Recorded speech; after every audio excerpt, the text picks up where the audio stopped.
Hey guys, Bitesize here. So Blizzard have finally given us some information about player housing for the expansion Midnight that's going to be coming out probably sometime in 2026. It's quite a wordy post, so I just wanted to give you guys a quick TLDR breakdown of the most important things. Let's get into it. So first up, we're told that this blog post is mostly about defining the philosophies behind housing. Essentially, that Blizzard have kind of set themselves some key pillars that they're going to use as like a guideline for the development team to achieve their goals. These three pillars are boundless self-expression, which they define as wanting the player to be able to express themselves as much as possible, but also, importantly, they want it to be a tool set that anybody can use.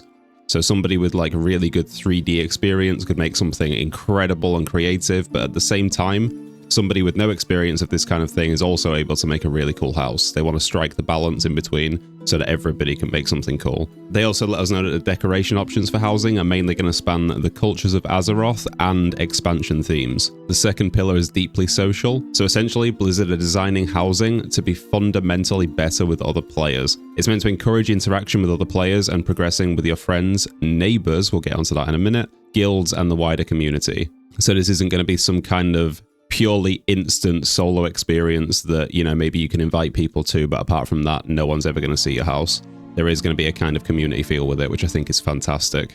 Finally, the third pillar, a long-lasting journey. So housing isn't just going to be a midnight feature, it's an evergreen addition to the game. In other words, something that they're going to keep adding to, keep patching, keep updating, and it's going to be a permanent feature from now on.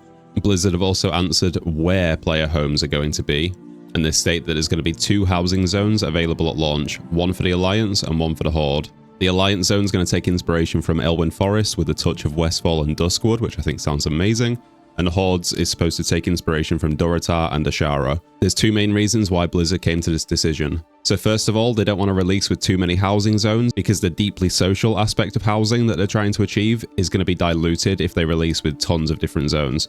It would become spread out, there'd be less chance of seeing other players and interacting, so it would immediately go against one of their key objectives. Secondly, and I like their honesty here, they've said that it's basically just a lot of work. Making an entire zone is a lot of work. They'd rather do a really good job with a small number of zones at first, rather than have a huge number of zones that are all low quality, and I really like that decision personally. Blizzard then go on to talk a little bit about how we're going to outfit our home. So they do state that it's not going to be a kind of pay-to-play or pay-to-win system. They are trying to align with the goal that housing is going to be player first and not revenue first.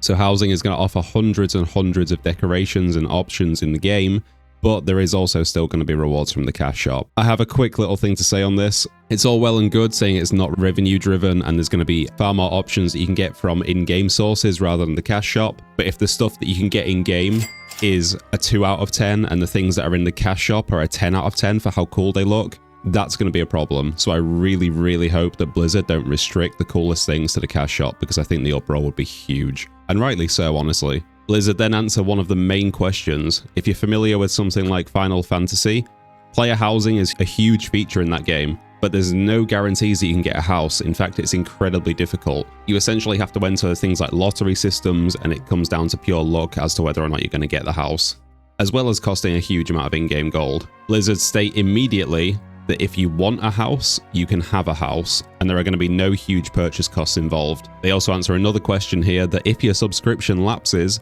your house isn't going to get destroyed, which is something that does happen in Final Fantasy. If you don't log in and go into your house within 40 days, your house just gets destroyed and someone else can buy the plot that it was built on. It's pretty brutal, honestly. Unsurprisingly, the warband system continues to be at play here, with your housing rewards being shared across your entire warband, so you can use all your different housing decorations no matter which character earned them. We're also told that you can not only visit, but you can live in your friend or guildmate's houses. So by the sound of it, even if you don't have your own house, you can kind of be someone's flatmate, essentially, someone's housemate. I like how they seem to be going above and beyond with this feature. And then finally, some information about how the zones are actually going to work. So we're told that essentially the housing zones are going to be called neighborhoods. Houses are going to be organized into about 50 plots for each neighborhood, which are going to let players live next to one another, work together, and share their rewards.